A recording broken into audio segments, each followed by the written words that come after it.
What's up guys, my name is Dimas. Welcome to Dim Sum Tech, where I review the stuff that I buy online, making sure you're getting the best bang for your buck and dim sum. Today we're going to take a look at what I think is the best budget DSLR setup for YouTube in 2018. No ifs and buts, I'm gonna give you the absolute answer in this video.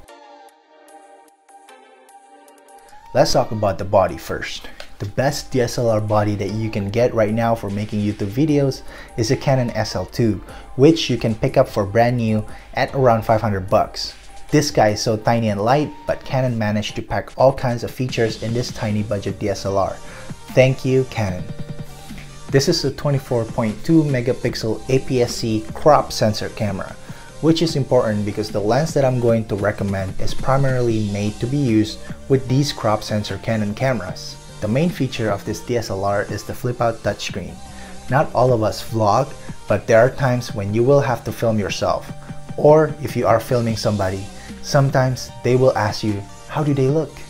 With a flip-out screen, you can show yourself or your client how they look without moving your setup or having them to move from their spot.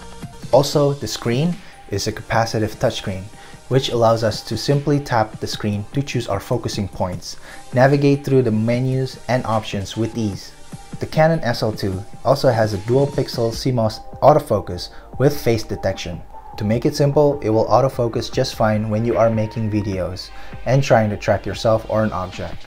Take it from me, autofocusing is not an issue with the SL2, and this feature is also the same one that the more expensive Canon bodies have, like the T7i, 70D, or 80D. So you are not missing out on autofocusing feature just because the price of this camera is way under the other ones. This little guy also has Wi-Fi and lets you transfer photos and videos to your phone through the Canon app. If you have a lot of videos that you want to transfer to your phone, you're better off investing $10 to $15 on an SD card reader for your smartphone. But transferring pictures is a breeze, and they make it easy to upload your butt pictures to Instagram. The Canon SL2 doesn't take 4K videos, but it can do 1080p up to 60 frames per second. I personally shoot videos mainly in 24 frames per second, but if I'm shooting a lot of action, then I'll shoot in 60 frames per second, then slow it down on post. That's all the main features of the body. Now let's get into the lens. It's the Sigma 18-35mm F1.8. Yes, this is a zoom lens, and yes, the maximum constant aperture is f1.8. It's a zoom lens that works great for the crop sensor cameras like the SL2, but when you attach it to a full frame body, the image will be surrounded by the darkness when you set the lens in anything under 35mm. The zoom range is not that great, only 18-35mm, and since it's a crop body, we have to multiply that with the Canon crop factor of 1.62 to calculate the actual length coverage.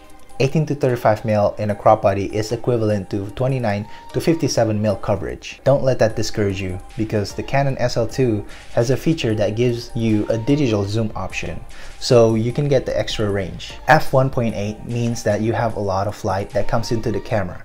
That will translate into a couple of things.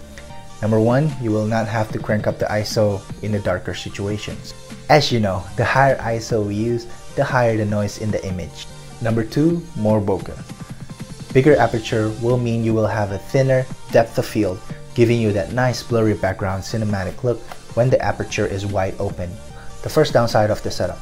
Number one, the lens doesn't have a hard time finding focus on autofocus mode, but it doesn't have a silent stepping motor technology. In fact, the camera picks up the focusing noises from the lens really well, and we don't want interrupting noises in our videos. Wei, you're watching too much ABC. Too much watching ABC.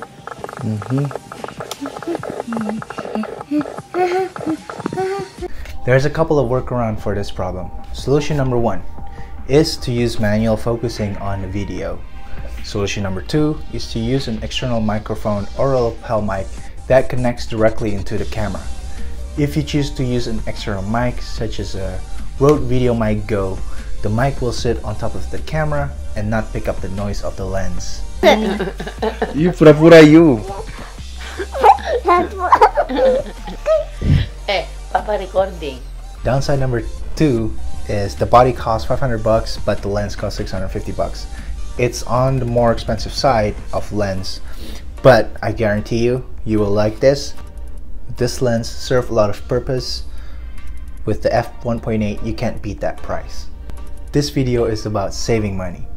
I guarantee you, you spend 650 bucks right now and you will save a lot of money buying this, because you're not gonna spend time upgrading your kit lens. The downside number 3, the lens is heavy.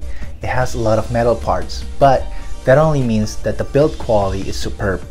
And don't be discouraged, the body of the SL2 that I'm recommending is super light. Downside number 4 is there's no weather sealing. If you intend to shoot videos in the rain, snow, storm, or if you shoot porn videos specializing in the squirt fetish, this is not the setup for you. Take it from my experience. So I hope you guys enjoyed this video. I really think this is the best budget DSLR for 2018. If you get this setup, you don't have to keep upgrading the lens, upgrading another lens. I guarantee you this will save you a lot of money. Smash that like button, leave a comment down below. I also leave the link for this setup down below so you can pick them up. If you are new to this channel, consider subscribing and I'll see you on the next one. Bye.